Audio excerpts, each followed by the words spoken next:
Welcome back to the Everything Property Podcast. Today's guest is a top performer working in one of, if not the most competitive and expensive areas in the Sydney's eastern suburbs. He's been a back-to-back Ray White elite performer, the first of those after only 9 months with the brand, promoted to associate director after only 15 months working with the well-known TRG, headed by no other, Gavin Rubinstein. He's occasionally known to climb the odd real estate sign and make the appearance on Lux listings. Mr. Zac Rabin, welcome to the Everything Property Podcast. How's that intro? I love that. Yeah, that'll cost you. Pleasure to be here. No problems, man. Thanks for jumping on. As I said, and we touched on, we're on Foundation 2 of this podcast, and we're introducing the audience to the people and the experts that they're going to be in contact with during their property investment or property purchasing journey. Real estate agents is one of those. You obviously work in a highly competitive market. What I like about it is you're young, you're moving the needle, you're having a red hot crack, and it's been very interesting to watch you sort of on your journey. I guess for those wanting to know a little bit more about you, talk to me about the transition after sort of high school. There's a little bit of a dabble in sports management before you cracked in and onto into the real estate market, but tell me about that sort of journey for you. So I was a bit of a battler at school, nearly got expelled probably half a dozen times, was suspended every month consistently. Really? It's good to be consistent. I was more focused on sport. My school didn't really, offer a wide range of sports. So graduated with a pretty average ATAR. What school, by the way? What I area? went to Mariah College, which is a private school in Queen's Park, Bondi Junction. Yep. Yeah, so know the area quite well. Battled through, got the ATAR, went to university, not because I wanted to, more so just because of external pressures, because that's the thing to do. Graduated with a Bachelor of Business Administration, specialising in sport management, was dabbling into a family business. We used to sell hospitality goods, knives, forks, pots and pans, was working there in the factory from when I was 15, and then, was being groomed to potentially take over, and then graduated, started making my way up there, did account management, sales, BDM, found my passion for sales. Due to unforeseeable circumstances, that didn't, come to fruition, yep. Correct. So I thought, 25 years old, refused to go back to university, loved sales. How am I potentially going to stay in the eastern suburbs, and be able to afford to live in the area comfortably? So I thought, why not have a crack at real estate? So yeah, pretty much that's how I got into it. Okay, and your first gig, I think you started in about 2016. So you've been in the game for a decent chunk of time. How did you find it, man? Because the eastern suburbs you've picked a market to go into, right? You haven't picked anything that's easy. It's super cutthroat and competitive. How did a young Zac coming off the back of, rebellious a little bit at school and just loving to get out there and on the sport field, how'd you find working in an office, wearing a suit, that kind of thing? It's a blessing and a curse living in the eastern suburbs. Blessing because, obviously you get to live in the eastern suburbs, but curse because, it's a really difficult area to support yourself. So it's a kind of sink or swim environment. I had a couple of jobs. I started at Rain and Horn in Double Bay. Wasn't the right fit. Mm-hmm. So I was in and out within about 9 months. And then I got a good opportunity at Ray White Double Bay, which is where a lot of the TRG boys started. Went through there for about 3 years, learned a lot, didn't really enjoy my time there. It just wasn't me. I was struggling to find myself in real estate. So it was a bit of a humble beginning to my real estate career. Do you think you say you didn't fit there? Is that culture? Is that people? No, the culture was great. People were great. No complaints there. My boss was pretty cool as well. More so, I was just a bit lost whether I wanted to pursue real estate. I was quite a slow learner, and it's quite a difficult industry just to get into straight away. I found I didn't really understand what I was doing till probably 3 or 4 years into it. Are you introvert or extrovert? Hannah, his assistant here, is he introvert or extrovert? I would say I'm an extrovert, but if I'm in a room full of extroverts, I become introverted. Yeah, okay. Yeah. All right, but you've got that outgoing personality, which a lot of those early years for real estate agents, when you like, I don't tell me how it is, but the way I see it is like for your first 2-3 years, you're out there walking. Like, are you literally walking the streets like every day and banging down on doors and trying to build relationships? And is that how it works? Yeah, I was door knocking for probably 3 or 4 hours a day. Yeah. I didn't really want to stay in the office because it's just not my style. I prefer to be out and about, pounding the streets, pounding the pavements, and just knocking around at people's doors and, just introducing myself and picking up some opportunities. I've had some of my biggest listings in my early stages from door knocks. I feel like if you're in the office making calls, they don't really know who you are, whereas you can just skip one chapter and go and meet them face to face. So I just thought, why not just do that? Any funny stories from being out on the road with, like, I don't know, you jump a fence, there's a dog there or something, or one door knock before a very large listing that we listed was it was actually in Bellevue Hill, and me and my colleague went through. It was I think 7:30 at night, and we're both in trench coats, and we door knocked a targeted property. Yeah. And the lady thought that we might have been from the police station. There might have been a death in the family, so she freaked out. That was a lesson learned. So I decided not to door knock. Lost the at trench that time coat in trench coats. So yeah. Okay. Maybe in daylight savings when there's a bit more light and you don't That's it. Don't look as dodgy. Okay, and then you do some time. You do about 3 years at Ray White Double Bay, and then you move into JT Allen. Correct. What sparks that change? I wanted to try something a bit different. I got good job offers at other bigger agencies, and I'd already joined previously 2 agencies.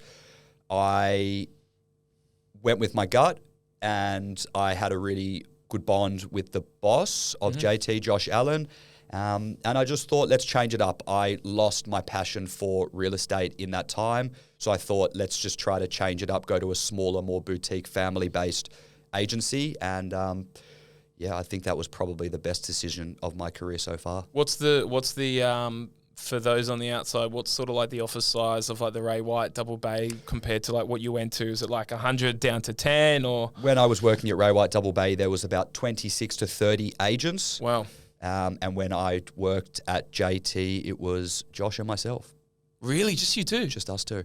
There was one other agent, sorry. There was 3 of us. Okay, yeah. But potentially I'm thinking maybe a bigger slice of the pie there if there's only 2 of you, or? Yes or no, more of a personable experience, whereas you're not just another number, you're more so being more involved in the day-to-day of the business. I wanted to learn more about the business as opposed to just the sales side. So it was really, I think that was a great decision on my part.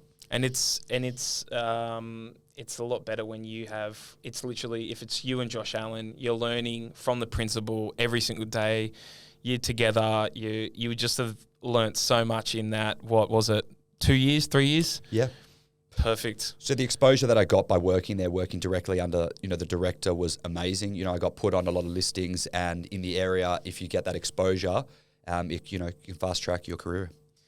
Great, and then you made the leap over. If anyone's listening and knows our good old Lux listings, it was probably a little bit staged, but Gavin Rubinstein comes knocking in the TRG team. Talk me through what that would have been like. I was very comfortable. I was loving life. I just started making a bit of money with Josh. He was instrumental in pushing me to go out on my own. So I was a standalone agent for, I think, about a year. Started, making a few waves in the market, and then Gavin, for about 6 to 9 months, would aggressively approach me and pursue me. Just for the early stages, it was just, hi, how are you going? And just keeping tabs. And then, when I started making a couple of big sales, started picking it up a bit more. And, I was really comfortable. I was really happy, content where I was with at JT, and, definitely saw a long-term future there. But had recently purchased a property,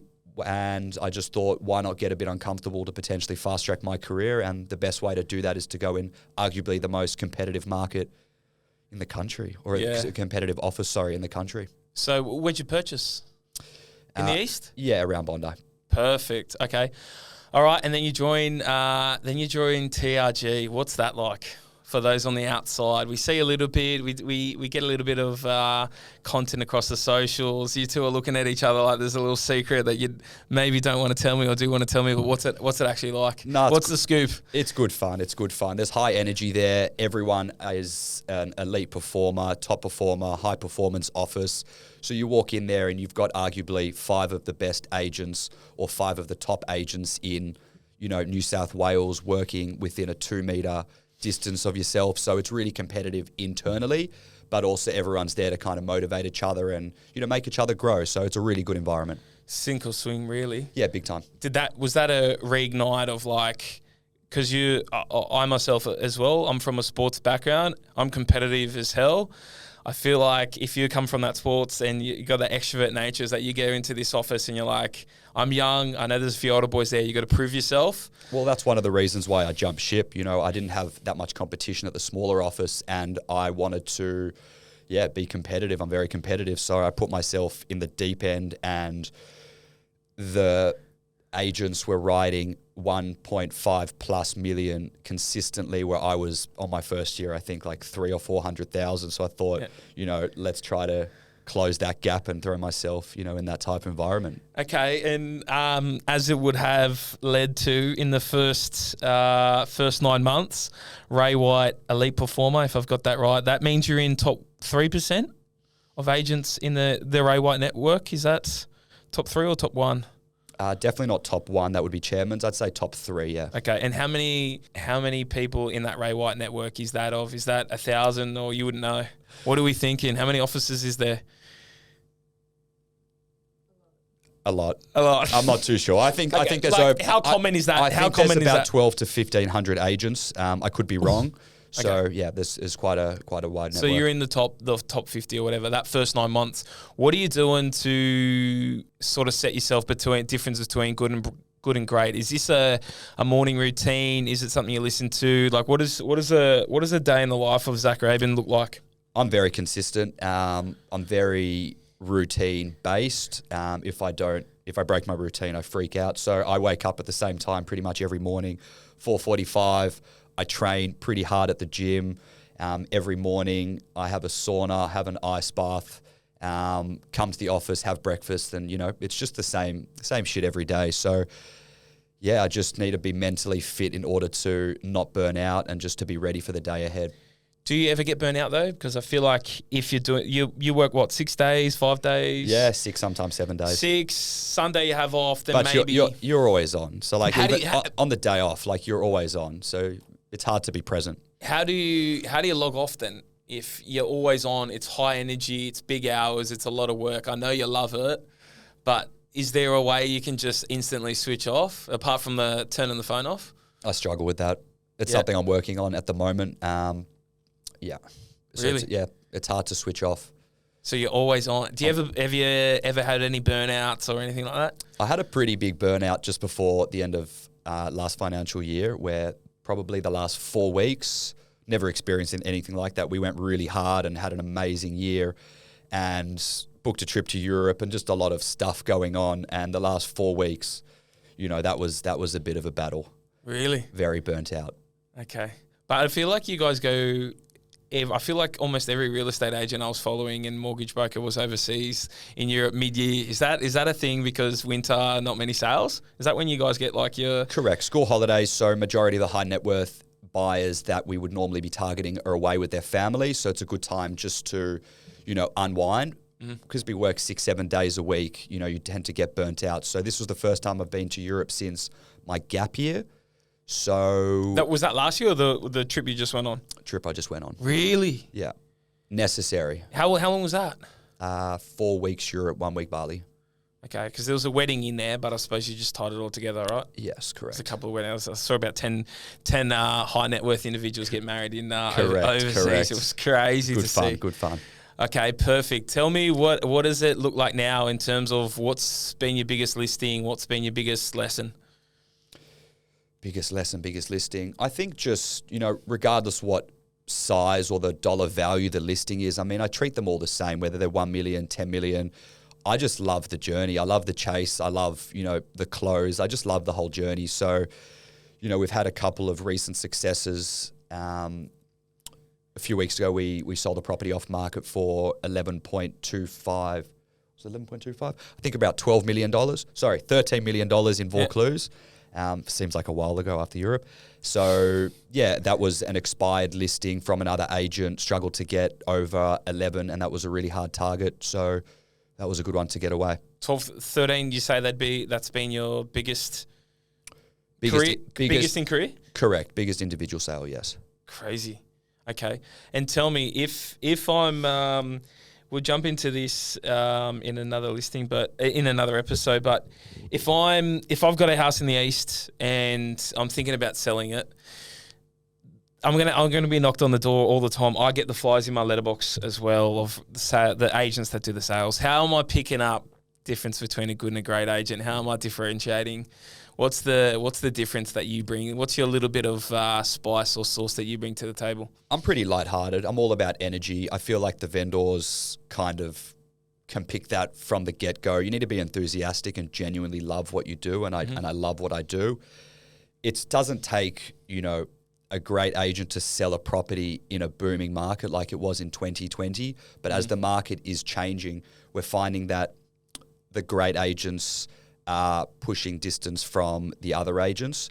Not long into your TRG journey, 15 months to be honest, Gav has promoted you, or the team's promoted you to associate director. So assuming more roles and responsibilities with there. But how have you went in tracking against the other more established agents that are at your office?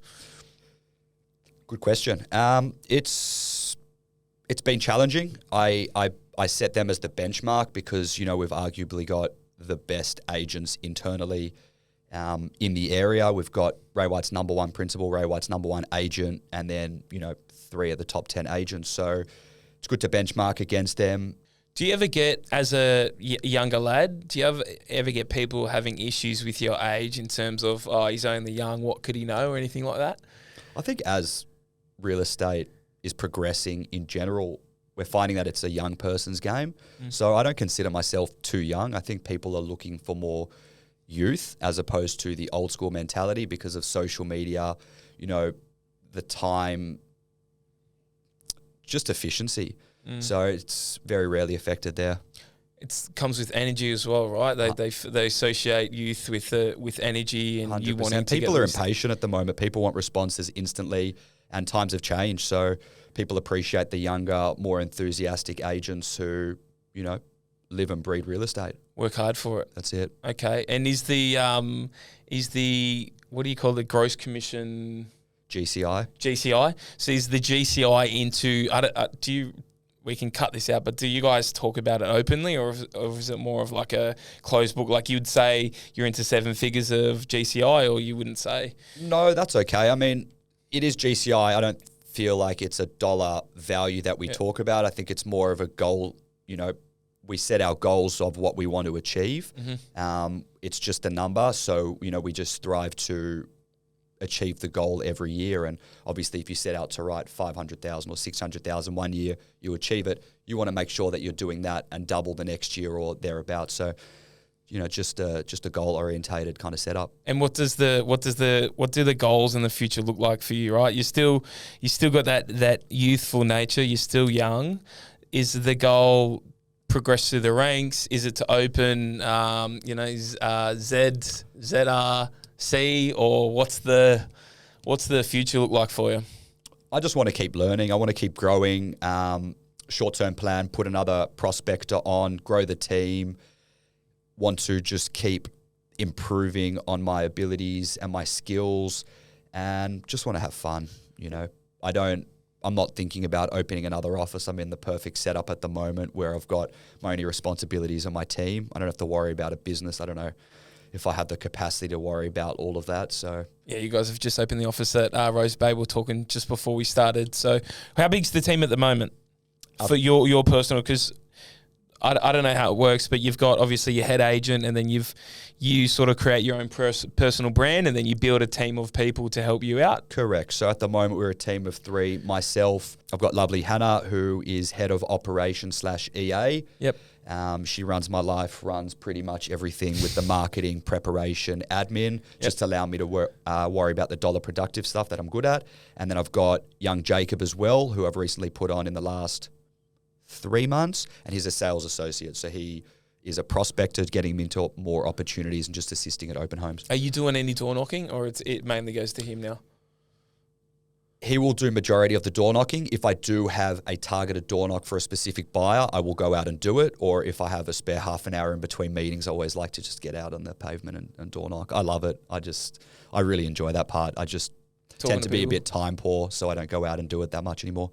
Okay, so where's the majority of your day at the moment? Listing presentations, meetings, what's the sort of breakup? I love being on the phones. I love talking to potential vendors, current vendors, bringing in new opportunities and leads. Not so much cold leads, more so warm leads that are warming up to potentially put their property on the market in the next, let's say, weeks or 3-4 months, and just, build a relationship there. Cracker. And do you have any, I did put it in, I don't know if you've got anything for us, but the golden nugget, the one piece of information that you can share with the audience listening now that holds a bit of value or something too that they can take away from it? Have a good team in place. So crucial. I mean, if you're a real estate agent, chances are you specialize in sales, negotiations. So put someone else on that assists in admin so you can spend more time, on the areas that you specialize in, just the dollar productive stuff. If you don't have a good team in place, then, you'll burn out and it just won't. Does it take long to find like an EA or someone to run your life? Like Hannah, for example, is that an easy process, or it's like you kind of got to work with them at the moment? Like personalities clash, right? So do you have to? Is it a big task to find that team, or it's pretty easy, or how did that come about? I would say across the board, it is bloody hard to find synergy within, a team, because agents tend to be quite particular. I'm a very particular person. Everything worked out perfectly for me. Hannah was the first EA that I did put on. We're now best friends. We actually hang out outside of work hours, the 1 or 2 hours a week that we have off. So it's really important just to have someone who's got your back. But yeah, I'd say in general, it is very difficult to find a fit in real estate. It's very often that associates or EAs come and then leave within 1 week to, a few months. Okay, so you need to keep them around, find it. Look, I really appreciate it. Zac, thanks for hopping on. I think we've got an understanding of high-performing real estate agents, your journey as well. It's inspiring. I'm sure we'll see you on the next episode or the next season of Lux Listings, mate. I appreciate your time. Thanks for coming out. I know you're very busy, and, man, looking forward to watching your journey and to see it unfold. Absolute pleasure. Thanks for having me.